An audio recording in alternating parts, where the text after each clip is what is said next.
السلام علیکم۔ آج کی کہانی کا عنوان ہے چونٹی کی نصیحت، یعنی ایک چوہے کے بارے میں ہے کہانی۔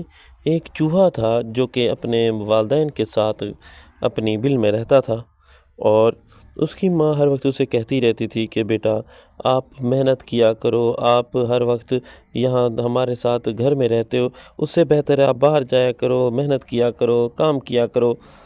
تو وہ بہت آلسی تھا، وہ ان چیزوں کو توجہ ہی نہیں دیتا تھا۔ تو ان کی ماں کہتی تھی کہ بیٹا تم دیکھو نا چونٹی وہ کیسے محنت کرتی ہے اور اپنے سے کئی گنا زیادہ وزن اٹھاتی ہے۔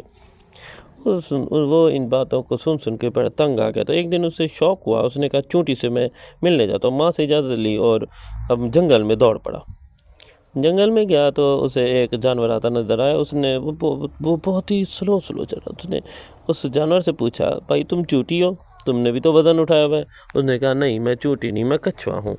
پھر چوہا بڑا نا امید ہو کر آگے چل پڑا۔ اس نے آگے جا کر دیکھا ایک خرگوش جو کہ گاجریں کھا رہا تھا۔ اس نے کہا کیوں بھائی تم چونٹی ہو؟ اس نے کہا نہیں۔ اس نے کہا یار میں جس کو بھی پوچھتا ہوں وہ کہتا ہے میں چونٹی نہیں ہوں، چونٹی کون ہے؟ اس نے کہا میں تو خرگوش ہوں۔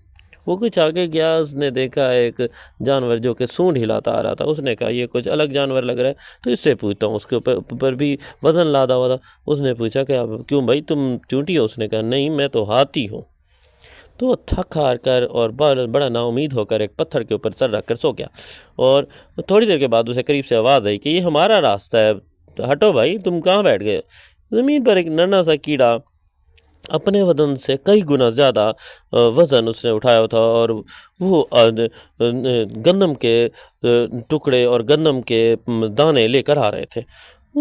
چوہا بڑا حیران ہو، اس نے کہا بھائی تم اپنے وزن سے 3-4 گنا زیادہ وزن کیسے اٹھا کے آ رہے ہو، اور کون ہو تم لوگ؟ اتنی زیادہ تعداد میں تم منظم ہو کر آ رہے ہو؟ اس نے کہا ہم چونٹیے ہیں بھائی، ہم چونٹیے ہیں، یہی ہمارا قصور ہے، ہم چونٹیے ہیں، اور ہمارا اصول ہے کہ ہم منظم رہتے ہیں، ہمت اور حوصلے سے کام کرتے ہیں، مل جل کر کام کرتے ہیں۔ سردیاں آنے والی ہیں اس لیے ہم اپنے کھانے کا بندوبست کر رہے ہیں اور اتفاق سے کام کرتے ہیں تاکہ کام جلدی ہو جائے۔ یہ باتیں سن کر چوہے کو بہت ہی ندامت ہوئی کہ وہ ایسا نہیں ہے۔ اس نے کیڑیوں کو دیکھ کر یہ عزم بنایا کہ میں بھی محنت، لگن اور منظم ہو کر کام کروں گا۔ وہ چونٹی کا شکریہ ادا کر کے گھر واپس آیا اور اپنی ماں سے کہا کہ میں بھی آئندہ چونٹیوں کی طرح کام کیا کروں گا۔ میرے دوستو آج کی کہانی کا عنوان بھی یہی ہے کہ ہمیں چونٹیوں سے سبق حاصل کرنا چاہیے اور اپنی زندگی محنت، لگن اور منظم ہو کر گزارنی چاہیے۔ جزاک اللہ۔